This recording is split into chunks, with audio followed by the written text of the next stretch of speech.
2. The slaughter of the working class. From Marx's theories to the rhetoric of the totalitarian communist regimes, all were filled with the principle of reliance on the proletarian workers and peasants and promises to represent their interests. But in practice, it was the working class that suffered the greatest abuses under the communist system. A. Suppressing the Soviet workers and peasants. In 1918, after Lenin illegally disbanded the Constituent Assembly, it was the workers who were the first to resist the communist dictatorship. Protesting the dissolution of the assembly, tens of thousands of workers from Petrograd and Moscow held parades and demonstrations. Bolshevik soldiers cracked down on the unrest with lethal force, gunning down demonstrators and filling the streets of Petrograd and Moscow with the workers' blood. The country's largest labor union, the All-Russian Union of Railwaymen, announced a strike to protest the Bolshevik coup and gained the broad support of many other labor organizations. As it did with the workers of Petrograd and Moscow, the Communist Party of the Soviet Union put down the strikers with its armed forces, and the All-Russian Union and other independent unions were banned. Remaining labor organizations were gradually forced under the control of the Communist Party of the Soviet Union. In the spring of 1919, starving workers in cities across Russia went on strike several times to demand the same rations as Red Army soldiers, the rights to free speech and democratic elections, and the abolition of political privileges afforded to the communists. All these movements were handled by the Cheka secret police, who jailed or shot the strikers. In the summer of 1918, Russia faced a massive food shortage due to the ongoing civil war. In June, with the country on the verge of famine, Lenin dispatched Joseph Stalin to Tsaritsyn to seize grain from the Volga Basin, traditionally a breadbasket of Russian agriculture. The tyranny of the Communist Party of the Soviet Union invited resistance from the peasants. In August 1918, peasants in the Penza region rose up in an armed revolt, and the uprising quickly spread to the surrounding areas. The Communist Party of the Soviet Union sent troops to suppress the uprisings, and Lenin sent a telegram to the Penza Bolsheviks. Here is British historian Robert Service's translation of the original Russian telegram. Hang, and make sure the hanging takes place in full view of the people. No fewer than 100 known landlords, rich men, bloodsuckers. Publish their names. Seize all their grain from them. Designate hostages in accordance with yesterday's telegram. Do it in such a fashion that for hundreds of kilometers around, the people might see, tremble, know, shout. Before the October Revolution, Tambov was one of the richest provinces in Russia. In order to seize its grain, the Soviet Union organized many, quote, grain requisitioning teams and sent them to the region. Over 50,000 Tambov farmers formed local militias to fight the Communist Party of the Soviet Union's requisitioning teams. In June 1921, faced with the task of suppressing the Tambov rebellion, the Soviet regime suggested that military commander Mikhail Tukhachevsky fight the hooligans with poison gas. Tukhachevsky's use of chemical weapons, combined with fires that burned across the region, rendered much of Tambov completely desolate. An estimated 100,000 Tambov peasants who took part in the resistance and their relatives were imprisoned or exiled. Around 15,000 people died in the insurgency. The widespread slaughter in the Soviet Union served as a comprehensive model for the Chinese Communist Party's coming persecution of the Chinese workers and peasants. B. Following the Soviet model. China has a broad and profound culture with a history of 5,000 years. Its people are steeped in a tradition of worshiping gods and revering the divine. The specter of communism, incapable of conquering 5,000 years of tradition using conspiracy alone, dealt with traditional Chinese culture using systematic violence. The Chinese Communist Party targeted the elites of society who served as the bearers of traditional culture, destroyed the physical artifacts of Chinese civilization, and severed the connections between the Chinese people and their gods. China's traditional heritage was replaced with a party culture to be spread among the survivors of the CCP's mass killings, turning the young into treacherous wolf cubs who serve as the specter's pawns in the continued destruction of humanity. Immediately after taking power, the CCP began to invent enemies, beginning with the murder of elites. In the countryside, it slaughtered landlords and gentry. In the cities, it killed businessmen, creating an atmosphere of terror and looting the wealth of civil society.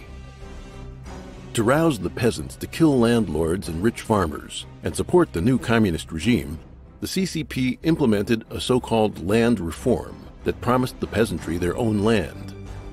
But after murdering the landowners, the CCP claimed the land was to be turned over to the peasants in the form of cooperatives. In practice, this meant the land still did not belong to the peasants. In March 1950, the CCP issued the Directive on the Strict Suppression of Counter-Revolutionary Elements, also known as the Campaign to Suppress Counter-Revolutionaries, which focused on killing the landlords and rich peasants in the countryside. The CCP announced that by the end of 1952, more than 2.4 million counter-revolutionaries had been eliminated. In fact, more than 5 million people, accounting for nearly 1% of the total Chinese population, had been murdered.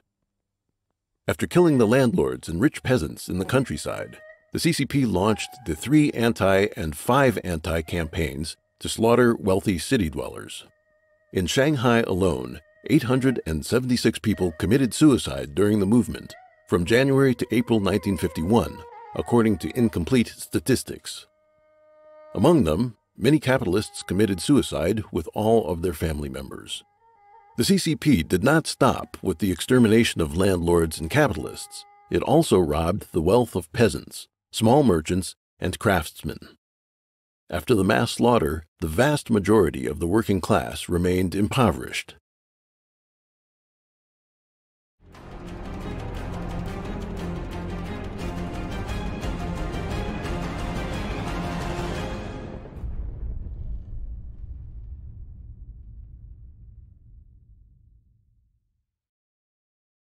(3) The absolute brutality of the Communist Party. A. Atrocities of Soviet communism. The Gulags, inspiration for Hitler's death camps. On September 5, 1918, Lenin ordered the establishment of the first Soviet concentration camp on the Solovetsky Islands for the incarceration, torture, and slaughter of political prisoners and dissidents who opposed the October Revolution. The Communist Party of the Soviet Union followed this up with a constellation of concentration camps across the Soviet Union, the notorious Gulag labor camps of the Stalinist era.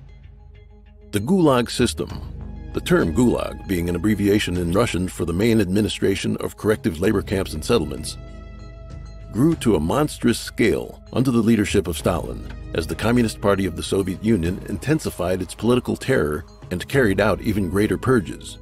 By the time of Stalin's death in 1953, there were 170 Gulag administrations containing over 30,000 individual camps scattered across the Soviet Union, in what Alexander Solzhenitsyn would famously describe as the Gulag Archipelago in his book by the same name. In his documentary work, Solzhenitsyn listed 31 different methods that the Soviet secret police used to exhaust their prisoners' strength and force them to confess to any crime. Those sent to the Gulag suffered from a constant shortage of food and clothing while being forced to perform heavy labor 12 to 16 hours a day in the freezing cold of Russian winters. The death toll was enormous. Many people were imprisoned along with their entire families, with husbands incarcerated and wives exiled. Not even the elderly, some already in their 80s, were spared. The condemned ranged from high-ranking party elites, state leaders, and military commanders, down to completely ordinary citizens from every walk of life, including religious believers, engineers, technicians, doctors, students, professors, factory workers, and peasants. It is common for people to believe that concentration camps were a Nazi creation, but in reality, the Soviet Gulag system was the precursor to similar forms of repression around the world in both communist and non-communist regimes. According to former Soviet military intelligence officer and popular historian Viktor Suvorov, before World War II, Hitler sent Gestapo officers to Russia to tour and study the experiences accumulated by the Soviets in building the Gulag. According to conservative estimates, over 500,000 prisoners perished in the Gulag system between 1930 and 1940, during the years of Stalin's pre-war terror. The system was disbanded in 1960. In 2013, a website of the Russian state media reported that more than 15 million people had been sentenced and imprisoned in the Gulag labor camps, and more than 1.5 million had died. Killing by famine. Communist regimes often killed people through famine. Between 1932 and 1933, the Ukrainian region suffered from a genocidal mass starvation, known as the Holodomor, caused by the Soviet regime. After the Civil War, the Communist Party of the Soviet Union's forced collective farming met with widespread resistance from the Ukrainian peasantry.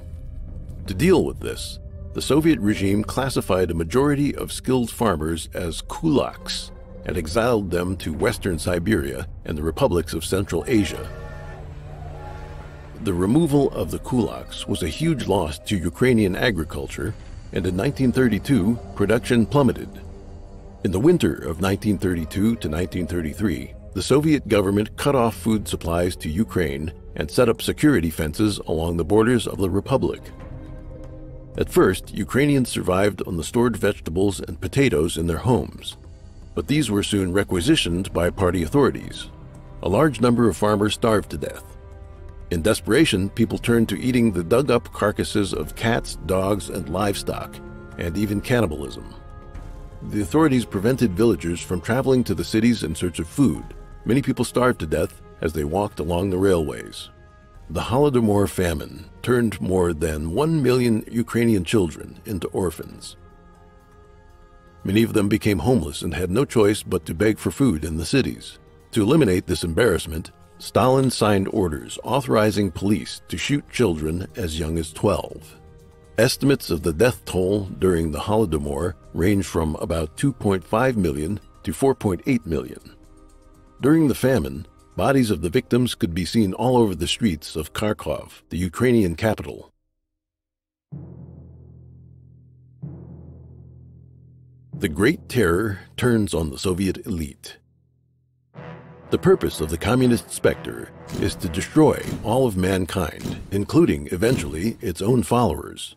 This played out during the Stalinist era, as the Communist Party of the Soviet Union carried out bloody purges across its own ranks. Beginning in 1928, Stalin targeted the upper echelons of the communist leadership. Out of the 1,966 delegates to the 17th Congress of the Communist Party of the Soviet Union in 1934, 1,108 were arrested on charges of counter-revolutionary activity. Of the 139 members of the Central Committee elected at the 17th Congress, 4 out of every 5 were shot. The Soviet Politburo had elected 31 members between 1919 and 1935, of whom 20 were killed in Stalin's purges. Lavrentiy Beria, Stalin's secret police chief, once said, "Show me the man, and I'll find you the crime."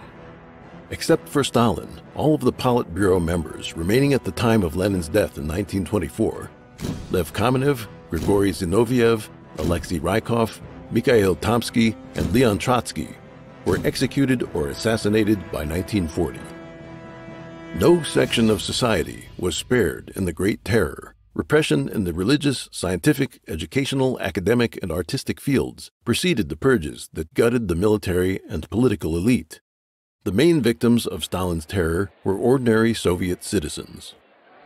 How many were arrested, killed, imprisoned, or exiled by Stalin in the Great Terror? Even today, there are no complete records or answers. On the eve of the dissolution of the Soviet Union in June 1991, KGB chief Vladimir Kryuchkov said that between 1920 and 1953, about 4.2 million people were, quote, suppressed, including 2 million during the Great Terror alone. Alexander Yakovlev, a reformist politician in the Soviet and Yeltsin eras, said in a 2000 interview that the victims of the Stalinist repression numbered at least 20 million.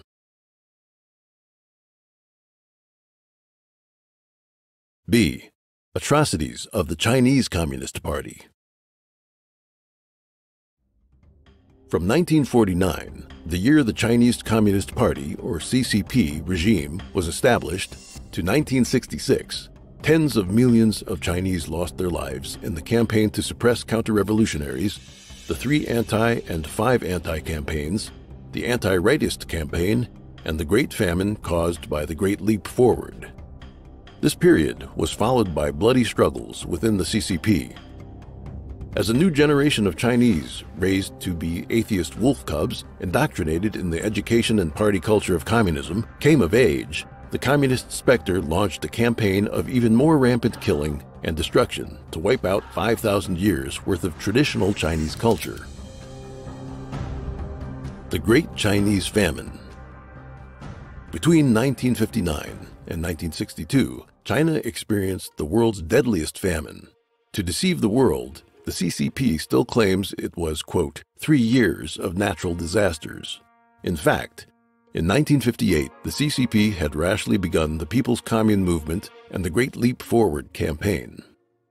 These wild schemes, which depleted grain stocks and decimated Chinese agricultural production, were supported by a deluge of false reports written by officials across all levels of leadership, from rural regions to the cities.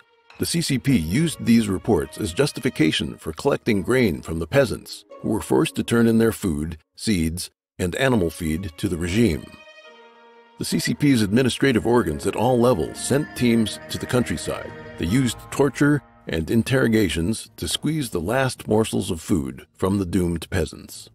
Following the example set by the Soviet communists, the CCP prevented villagers from entering cities in search of food, causing the mass death of families and even whole villages. Cannibalism was widespread, and the corpses of famine victims littered the countryside. When peasants were caught stealing to survive, they were killed.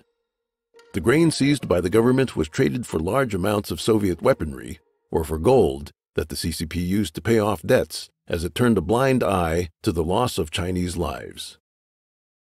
In just 3 years, the Great Chinese Famine had wiped out tens of millions of people. The Cultural Revolution's fanatical slaughter and cultural genocide.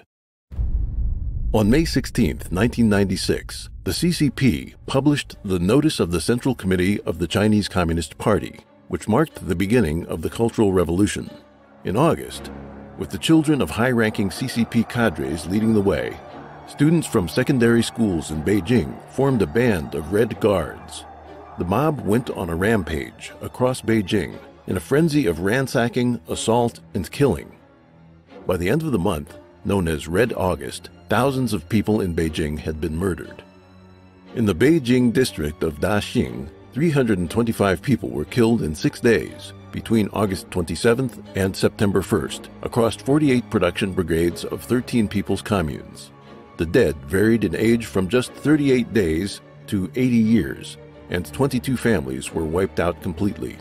The Red Guards beat their victims with clubs, as well as stabbed or strangled them. They killed infants and toddlers by stepping on one leg and tearing the child in two. As the specter of communism directed people to beat and kill, it erased their human compassion, brainwashing them with the slogan of, quote, treating the enemy with the numb cruelty of the harsh winter. With every crime against humanity, the CCP displaced the traditional culture and moral virtue of the Chinese. Poisoned by party culture, many people became tools of murder. When most people see or learn about the bloodthirsty deeds of the totalitarian communist state, they are at a complete loss as to how anyone could descend into such inhuman barbarism. The truth behind this is that they were possessed by rotten demons and degenerate spirits controlled by the communist specter. Estimating the ravages of the Cultural Revolution is a daunting task. Most studies suggest a minimum death toll of 2 million. R.J. Rummel, an American professor who has researched mass killing, wrote in his book China's Bloody Century, that the Cultural Revolution claimed the lives of 7.73 million people. Dong Baoshun, an associate professor of China's Shandong University, and Ding Longjia, deputy director of the Shandong Party History Research Office, co-authored a 1997 book titled Exonerate the Innocent, Rehabilitate the Wrongly Accused and Sentenced. It quoted Ye Jianying, the vice president of the CCP Central Committee, as making the following statements during the closing ceremony of the Central Working Conference on December 13, 1978. Quote, 2 years and 7 months of comprehensive investigation by the Central Committee have determined that 20 million people died in the Cultural Revolution. Over 100 million suffered political persecution, and 800 billion yuan were wasted. According to the selected works of Deng Xiaoping from August 21st to 23rd, 1980, CCP leader Deng Xiaoping gave 2 interviews with Italian journalist Oriana Fallaci in the Great Hall of the People. Fallaci asked, quote, "How many people died in the Cultural Revolution?" Deng replied, quote, "How many people really died in the Cultural Revolution? The figure is astronomical and can never be estimated." Deng described a typical case. Kang Sheng, the head of the CCP's secret police, accused the party secretary of Yunnan province, Zhao Jianmin, of treason and of being an agent of the Kuomintang. Not only was Zhao imprisoned, but his downfall also impacted 1.38 million people throughout the province, of whom 17,000 were persecuted to death and 60,000 were beaten to the point of disability.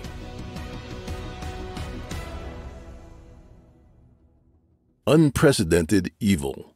The persecution of Falun Gong. Decades of murderous violence and atheist indoctrination by the Chinese Communist Party have taken a massive toll on the moral fabric of society, bringing it far below the standards gods require of humanity.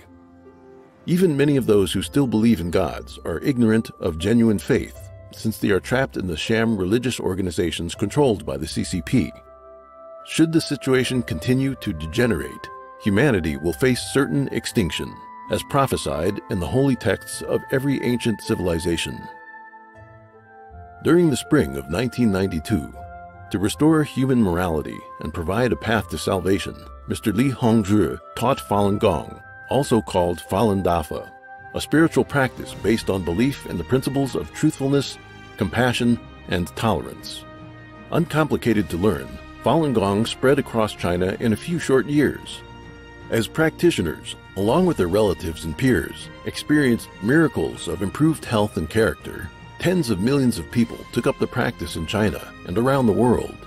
With so many people practicing cultivation in Falun Gong and holding themselves to higher standards, society began to rediscover its moral bearings.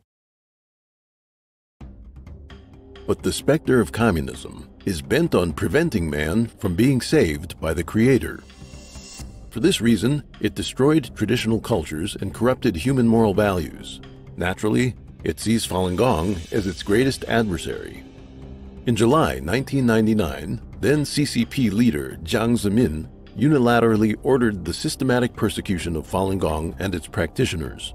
In a brutal campaign that covered every corner of China, the CCP applied every method imaginable in its efforts to fulfill Jiang's directive. Quote, "Kill them physically, bankrupt them financially, and ruin their reputations." Party mouthpieces subjected the Chinese people to constant propaganda filled with hatred and slander of Falun Gong, rejecting its principles of truthfulness, compassion, and tolerance in favor of falsehood, wickedness, and struggle. The evil specter brought society to new lows in moral degeneration.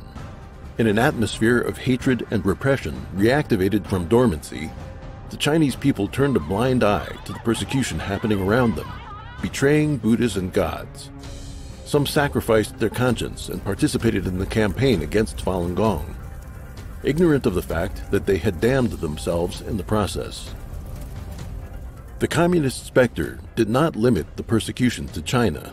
It silenced the nations of the free world, while the Chinese regime engaged in the frenzied jailing, murder, and torture of Falun Gong practitioners. Essentially bribed with economic incentives, the free world took in the party's lies, giving the persecutors free rein to commit the worst crimes. In the persecution of Falun Gong, the CCP introduced an evil never before seen: live organ harvesting. As the largest group of people imprisoned for their faith in China, Falun Gong practitioners are killed on demand, cut open on the operating tables of state and military hospitals, and their organs are sold for tens or hundreds of thousands of dollars. On July 7, 2006, Canadian lawyers David Matas and David Kilgour, former Canadian Secretary of State Asia-Pacific, published a report titled "Bloody Harvest: The Killing of Falun Gong for Their Organs." Examining 18 types of evidence, they shed light on the CCP's monstrosity, calling it, quote, "a disgusting form of evil new to this planet." Matas and Kilgour, working with international investigators, published the report "An Update to the Slaughter and Bloody Harvest" in June 2016. Running over 680 pages and containing more than 2,400 references, it proved beyond any doubt the reality and scale of the live organ harvesting carried out by the Chinese Communist regime. On June 13, 2016, the U.S. House of Representatives unanimously passed Resolution 343, demanding the CCP bring an immediate end to the forced organ harvesting of Falun Gong practitioners and other prisoners of conscience. The lucrative organ transplant business sustained support for the persecution of Falun Gong and attracted clients from China and around the world, making them part of the CCP's mass murder. 4. Red Terror in Export. The introduction to the Black Book of Communism provides a rough estimate of the death tolls of communist regimes around the world.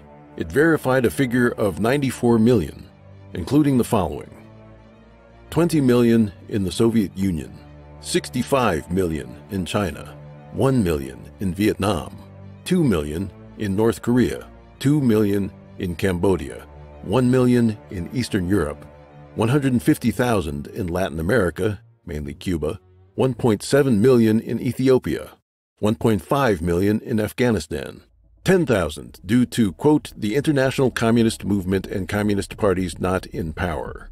Apart from Russia and China, lesser communist regimes have shown themselves no less willing to engage in absolute evil. The Cambodian genocide is the most extreme mass murder carried out by a communist government. According to various estimates, the number of Cambodians killed by Pol Pot's Khmer Rouge regime ranges from 1.4 million to 2.2 million, up to one-third of Cambodia's population at the time. Between 1948 and 1987, the North Korean communists killed more than 1 million of their own people through forced labor, executions, and internment in concentration camps. In the 1990s, famine killed between 240,000 and 420,000 people. In total, 600,000 to 800,000 North Koreans are thought to have died unnatural deaths between 1993 and 2008. After Kim Jong-un came to power, he committed more overt murders, with the victims including high-ranking officials and his own relatives. Kim has also threatened the world with nuclear war. In just 1 century, since the rise of the first communist regime in Russia, the evil specter of communism has murdered more people in the nations under its rule than the combined death toll of both world wars. The history of communism is a history of murder, and every page is written in the blood of its victims.